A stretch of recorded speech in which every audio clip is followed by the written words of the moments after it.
Street Fighter RPG podcast, roll the 10-sided dice and prep your strike. Welcome in, everyone, to today's deep dive. Yeah, thanks for having me. I'm super excited to dig into this one. Oh, it's going to be a fun one. So imagine for a second that you find this dusty old floppy disk from the year 2001. Oh man, a real relic. Right. Unfiltered creativity. Exactly. So the mission for our deep dive today is to unpack this truly fascinating piece of tabletop gaming history. We are looking at the very first one by a creator named Eric, who went by the online handle Neo Cobain. And for you listening, what makes this so compelling is the context, Early 2000s internet. There was no centralized hub for gaming content. Right, you had to hunt for it. Exactly. The creator basically saw an English language fanzine and just thought, well, why don't we make our own for the Brazilian community? And what they produced is, it's not just a list of house rules. It's this massive, ambitious expansion. Oh, absolutely. It fundamentally changes how you approach the game. Right. Starting right at the physical level. Right. So let's get into those physical changes because, if you're playing a tabletop RPG based on a fighting game, you need combat mechanics that actually keep you on the edge of your seat. Yeah, you can't just be rolling dice and doing math. Exactly. So Chapters 1 and 2 introduce a completely new martial arts style called acrobatic techniques, and I love how they justify this in the lore. Oh, the historical tie-in is great. They don't just say, here's a fighter who does flips. They actually trace the style back to medieval jesters and court fools. Which is such a cool concept. It's an entire fighting style based on extreme dexterity and, grueling physical conditioning. And they even map it out geographically. Yes. I found that hilarious and brilliant. The lore specifically says the absolute best schools to learn this are in Romania and Belarus. Right, and there's a specific physical requirement, too. Practitioners are usually shorter and highly athletic. Which, makes perfect biomechanical sense when you think about it. It really does. If you have less overall body mass to move and a lower center of gravity, you can just execute spins and flips way faster than a larger fighter. The mechanics they designed reflect that reality perfectly. There are two moves that stood out to me right away. Oh, the Scullo slider. Yes, the Scullo slider. It's essentially this low sliding sweep where the fighter glides across the ground for a long distance. And the mechanical genius there is that it actually allows you to dodge projectiles. Right.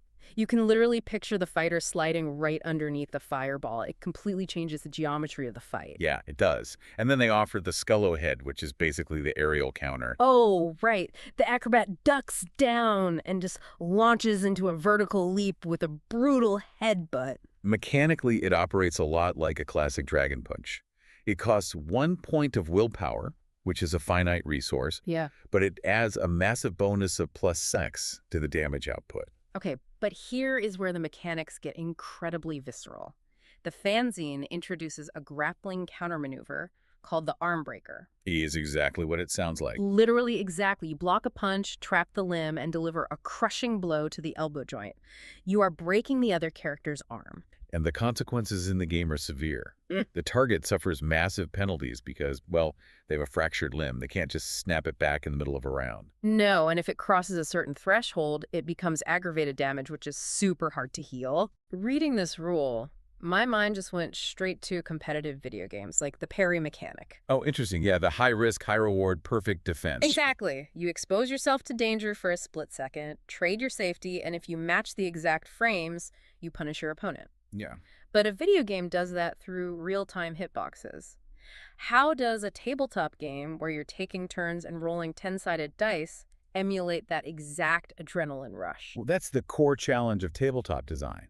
It uses resource management to emulate that tension. Right. Like, to even attempt the arm breaker, you have to successfully roll to block first, then spend a precious willpower point, and finally, roll your dexterity against their dexterity. So if I roll an attack at the table and you decide to try the arm breaker, you're betting everything on a counter that might just fail if the dice say I'm slightly faster. Exactly. But the true brilliance isn't even the dice roll. It's the moral consequence. Oh man, the honor system. Right. The rules state that if you use this move, you automatically lose 2 temporary points of honor. It's considered deeply unsportsmanlike. But if you pull it off, you gain 2 points of glory. Yes. The crowd loves it. That is so smart. The system is telling you, look, You're compromising your moral code, but the crowd is going to go wild for the brutality. You're trading honor for the roar of the arena. It translates that feeling of disrespecting your opponent in an arcade straight to the tabletop. Top-tier design for 2001. It really is. But fighting games evolved from just martial arts into fireballs and flying kicks, so the game had to evolve too. Which brings us to Chapter 3, the entirely new rules for psychic powers. Right, moving from the physical to the mental. I have to admit, I assumed this would just be a list of magic spells you buy with XP. A lot of games would just do that. Yeah, but they made a really specific, narrative-driven choice here. They did. This background isn't something you can just learn at a local dojo. It requires an awakening. A traumatic one, right? Exactly. Hey, It only triggers after the character goes through a massive shock or a deeply traumatic experience. and when it triggers, it is absurdly powerful. They suddenly get access to every single chi and energy focus maneuver. Yeah, and they can learn moves outside their chosen style for cheap. There's even that mechanic where you learn a move just by looking at it. You roll perception plus psychic powers, and boom, you copy the attack. It requires some lucky dice rolls to balance it, but Yeah. yeah, it's wild. And the lore distinction is fascinating too. M. Bison, the ultimate villain, doesn't actually have this background. Which is such a great detail for lore nerds. His powers actually come from a meteorite and that lethal style, Lure Drit. Right. This psychic background is completely different. It's innate, raw, and highly volatile. Which leads directly to the fading youth mechanic. Oh, this is the best part of the fanzine. It's wild. So these powers usually manifest in kids or teenagers around 16, and as they get older. The power actively begins to disappear. For you listening, imagine this at your table. For every year your character ages past 16, the background drops by 1 point. You're forced to spend your hard-earned XP just to maintain the power at its current level. Otherwise, it just atrophies. To me, this mirrors classic anime tropes like Akira or X-Men, but it's also like an aging gymnast. Oh, that's a perfect analogy. When you're young, you rely on explosive talent. As you age, you have to work twice as hard just to stay at the baseline. Why is that fleeting youth such a perfect mechanical balancing tool? Well, because a 16-year-old psychic is totally overpowered. They're shooting energy blasts while seasoned fighters are just trying to land a jab. Right. They'd ruin the game balance immediately. No one else would have fun. Exactly. Yeah. So the aging mechanic acts as a recurring XP tax. The prodigy has to pay a toll just to keep what they have, while normal fighters use their XP to actually get better. It simulates the burden of growing up. The magic fades, and you have to put in real effort. It's a brilliant way to balance a broken character without just telling the player no. Taxing the overpowered characters so the normal ones catch up. It's great. But, mechanics are just numbers without a story. So true. And the lore here is essentially a playable soap opera. Chapter 4 gives storytellers a fully fleshed out NPC antagonist team, the Gardiaso, or Steelclaw team. And they did not hold back on the darkness here. No, they didn't. They're backed by Shadaloo and Pentex International, and they're stationed down in Curitiba, Brazil. Keeping an eye on local turbulence, right? Yeah. Let's look at the roster because the psychological profiles are intense. Toby Morris is the leader, a 25-year-old kickboxer, and his backstory is pure revenge thriller. Adopted from a terrible New York orphanage. Yep. By a famous master who Toby thought actually loved him, he became the star pupil. But then he finds the master's private diary. And the diary just shatters his reality. Yeah. The guy didn't care about Toby at all. He just adopted the worst kid as a pedagogical experiment. Just to stroke his own ego. Right, to prove he could fix any delinquent. Toby's mind completely breaks. He confronts the master and delivers a kick that snaps the old man's spine in half. Brutal. Then he flees, joins Shadaloo, and becomes the cynical, wealthy syndicate leader in designer suits. And what makes him terrifying is how he applies that exact same manipulation to the next member of his team, a 17-year-old named Shigoyuki. Oh man, Shi's story is pure tragedy. He's a Shotokan prodigy who can shoot 5 fireballs at once, but his whole life is a lie. Raised by an honorable master named Yuo, who had previously fought off Shadaloo. And Shadaloo never forgets a grudge. So years later, when Yuo gets sick, Bison sends Toby to tie up the loose end.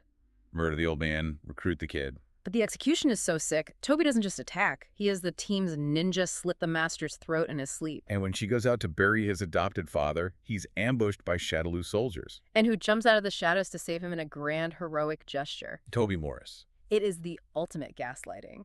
She genuinely believes Toby is his savior. He's fighting for a crime syndicate with the righteous conviction of a hero. Completely unaware he's living with the guys who murdered his father. It's so dark, and the rest of the team rounds out this corruption perfectly. You have Friedrich Tatum, a wealthy boxer who trained alongside Balrog. But he lacked Balrog's grit. Right. He had the money, but no determination. So he joined the underground circuit to buy his way to glory without corporate sponsors. It really highlights how Shadaloo preys on insecurity. If they can't manipulate you, they buy your vanity. Then there's Shiro Nagashi, the unseen, faceless ninja for hire. Very unpredictable element there. And finally, Mahal, a scrawny Russian sambo fighter. And I just want to explicitly state for the listeners, we're completely neutral here, just conveying the fictional backstory. Right. Impartial reporting of the 2001 source text. Exactly.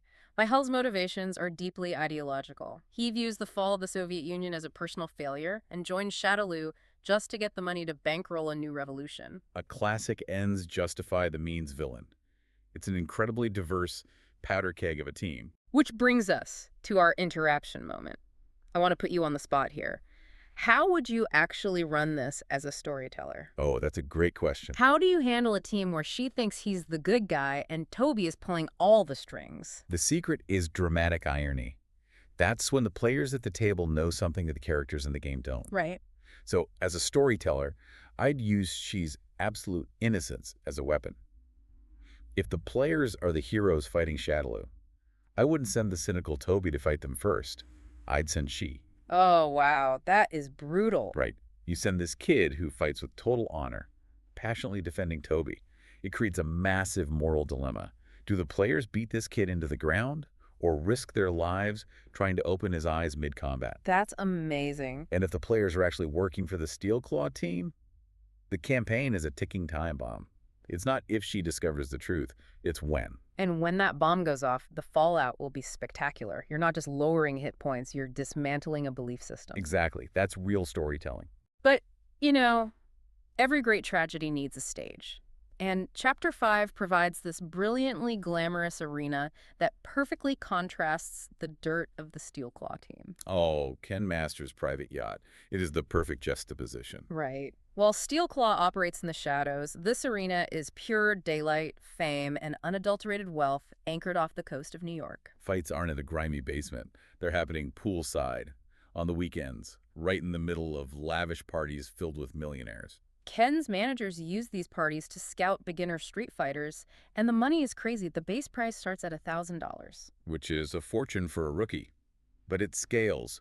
Depending on the rank in the betting pools, a single victory can net up to $20,000. It's a gold rush. It's the perfect magnet for desperate characters or vain boxers like Friedrich who just want the spotlight. It forces all these characters to collide. Yeah, it really does. Well, we're nearing the end of our deep dive today. Time for a quick tip for you listening. If you love fighting games and the tactical spacing and combos, you really should try the Street Fighter RPG system. Yeah, it's a fantastic way to blend tactical combat with deep, character-driven storytelling. So just to summarize everything we unpacked today, it's impossible not to be moved by the passion of the Orgullo d'Arte community. Absolutely. From the inventive mechanics like limb breaking to the tragic XP tax of Psychic Youth and that masterclass in dramatic irony with the Steel Claw team. It proves that while mechanics are the engine, the story is what gives the dice rolls their weight. Well said. And that leaves us with a final thought for you to ponder. Fan-made expansions often push boundaries in ways official publishers never dared. It's this unpaid, passionate labor that keeps games breathing for decades. So true. So what forgotten, brilliant, fan-made lore or completely broken mechanic might be hiding in the dusty forums of your favorite game, just waiting to be rediscovered? Who knows what blueprints are out there, just waiting for someone to plug them back in. Exactly. Thank you so much for joining us on this journey back to 2001. A huge shout out to the entire Orgullo d'Arte community. The time capsule is closed for today, but we will be digging up something new next time. See ya. Until the next deep dive.